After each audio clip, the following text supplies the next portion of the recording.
Big game on Saturday. Good afternoon, guys. Anthony, you want to get us started, please? Yeah, hey Chen, hope you're doing well. I guess just to start, I mean, you guys have competed against Alabama, A&M, and Auburn after the last game. I guess this is kind of a two-parter, but just what do you think it says about your guys that you guys are competing in these games? And then the second part is just kind of what do you think kind of needs to happen for you guys to get over that line and beat one of these big time top level teams? Yeah, we're competing. Our guys haven't let go of the rope. Our guys still believe. Our guys are preparing every day to win every game. You know, it's one game at a time, and we don't take any moral victories from those games. We are trying to win those games, and of course, as the score will show, that we've came up short, obviously, in terms of winning the game. But what we've talked about and what some of the things that we're going to emphasize and focus on um, is that we finish the process, right? We got to make big plays and big play moments, right? When the game is in the balance and the game is right there to grab and to take, then we got to make those plays, whether it's big free throws, whether it's a big rebound after we play really good defense, whether it's a good stop, a 50-50 ball, whether it's a big time shot that we get an open look. We have to make those plays in order to change the outcome, and our energy in terms of got to be right to have that result change. So we're trying, and that's our focus. And then just kind of looking ahead to tomorrow's game, obviously Missouri is a team that you guys have seen and kind of fits into the same mold as some of the teams you guys have played previously. Just are they doing anything differently from last time that you guys have saw them, or just kind of what are you seeing on film when you look at them? Yeah, the number one thing, and they're playing with more confidence, extreme confidence. I think that their confidence level right now, of which how they're playing, is at an all time high. It's through the roof, and they got their guys playing at a high level right now in terms of a confidence standpoint. They're not hesitant. They're aggressive. They're playing. They're hooping. You know, and so that would be the only difference in terms of how they're playing from a confidence standpoint. And that's a very deadly weapon when you have a team of guys that they play almost 12 guys a game, and they're all playing with extreme confidence. They're all in it together, and it's the power of uh, their team, the power of the friendship and the love of their team. You can see how together they are. It's the power of the togetherness. And so we got to play against that. We got another good team in our building, and uh, uh, our plan is to win the game. Connor? Hey, Coach, you talked about confidence and how Missouri's playing with confidence. Y'all have a couple of guys that are looked like that they were struggling with that confidence against Auburn. Big Z, especially, is shooting the ball. He looked like he just, didn't have that confidence that he had the prior games. What have y'all said to him, and how's his mindset been since really struggling on Wednesday? I don't think Z's confidence wavered. I think that he just missed shots that he had been making. If he I think you got to look at it in a different way. If he was lacking confidence, maybe he wouldn't have continued to take those shots. He continued to take those shots because we believe and he believed that he's going to make it. We trust his shot, and he didn't shy away from those shots. One right in front of our bench there went in and out. It was down and out. And so um, Z's going to get back in the gym and go through his progressions, to go through his shooting, and try and make those shots here against Missouri. But I don't think it was a case of lack of confidence or lack of thereof. I think that he shown that he had confidence because you miss 100% of the shots that you don't take. So if you keep taking shots, and you got to have a short memory, right? You have to have amnesia, and I think Z had amnesia. He showed that he was confident. He showed that it's all about the next shot. That's why he kept shooting those shots. That's a good point. Do you see y'all going to him early, maybe just to see if he's to get him in that rhythm starting on Saturday, or is it just something y'all still stick with the same game plan, same mindset, or do y'all kind of change how you use him early on? No, I think that what we want to have from Z is a inside outside threat.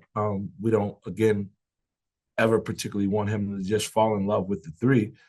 We'd like for him to play in the inside some and also take his shots when he get open looks from the 3-point line. And I think that that would be the only adjustment we will make to try to get Z to uh, be a dual threat, not just a one trick pony, so to speak, and just only shoot threes. We need him as a 7-2, as he got a lot of touch around the rim to play inside and out. Last one from me. Mark Mitchell, their big man, Missouri's big man. He's averaging 20 and a half points a game last 3 games or last 4 games. Just what makes him so difficult, and what do you need from your front court to slow him down? Well, what makes him difficult is originally he was a wing, a three, so to speak, a forward. And so now they're playing him at the 5. So he's playing some small ball 5. And so that, you know, presents a matchup problem with you have typical 5 men trying to guard him at the 5. He's out on the floor. He's driving the ball. They're setting ball screens, inverted ball screens for him to get downhill. So they use him as a forward at the 5. And so that presents a matchup problem in some cases. He's playing really well right now. Again, extremely confident right now, and they utilize him in a significant way for their team. It works for that group. It really works for that group. Jackson. Yeah, Coach, Cal hasn't really shied away from the importance of these games. I think he called the Auburn game a Final Four game for you guys, and has sent the message out of how important this closing stretch is. I'm wondering, is there any different vibes in the building? How have the players kind of responded with, the pressure that comes with these end of season games? I think it's important to let the players know when the stakes are high, right? And the stakes are high at this point right now, and Coach has done a good job of laying out what's in front of us and what's the end goal.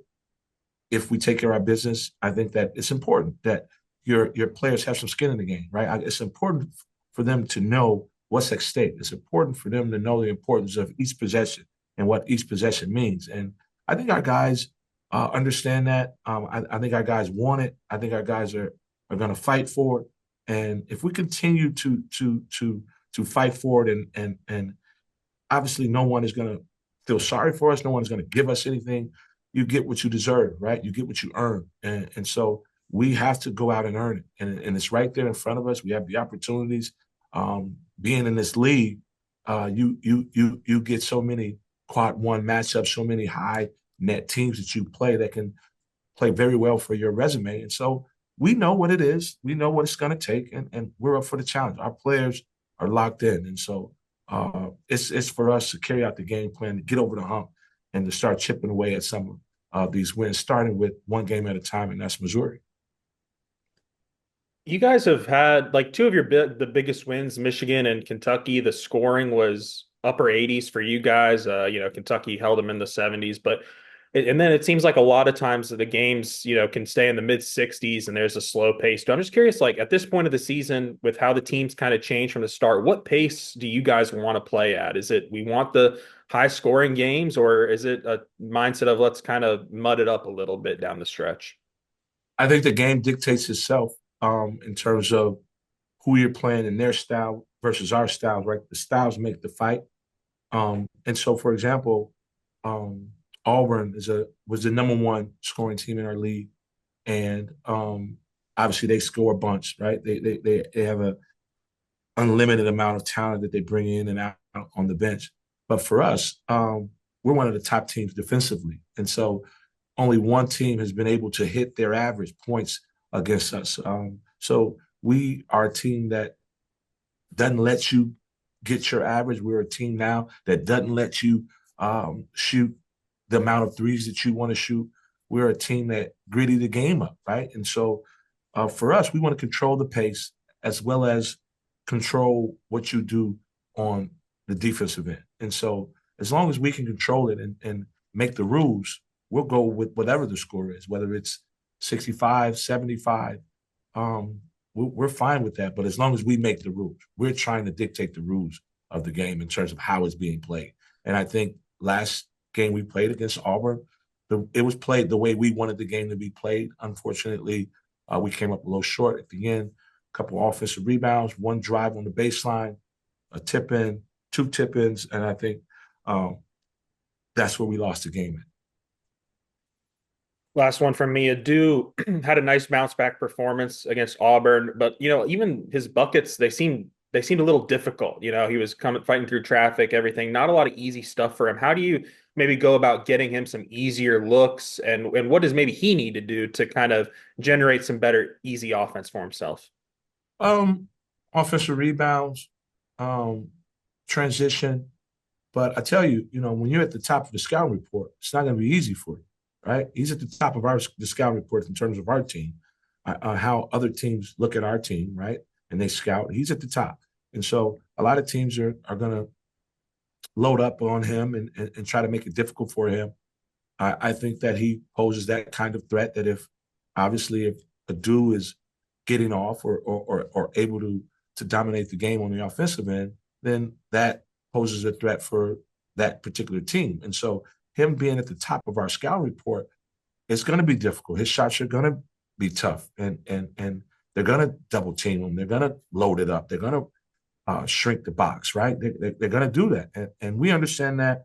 We watch a ton of film, and there's ways we even talked about yesterday in film of how we can do some other things to get him some easier looks, but it's not going to be easy.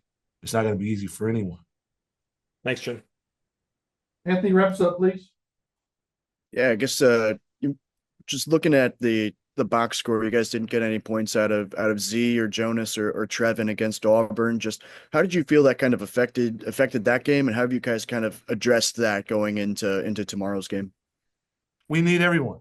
We need Jonas to contribute. Had a conversation with Trevin yesterday in film. We need him to contribute, and obviously we need Z to contribute. Our team is only strong as it is the sum of our parts. And that means that we need everybody. There's not one player on our team that can go into a phone booth and put on a cape and come out and be Superman and win the game for us. We need contributions from everybody. This is a tough league, probably the best league in the history of college basketball.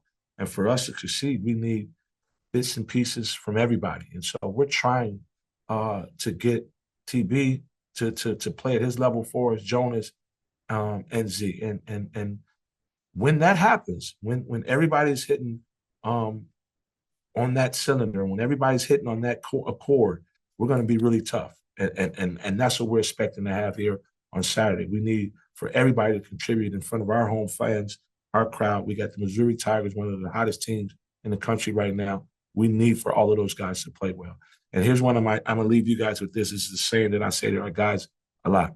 If everyone is good, no one has to be great. So that's what we need on Saturday against Missouri. Thank you, Coach. Really appreciate your time. Thank you.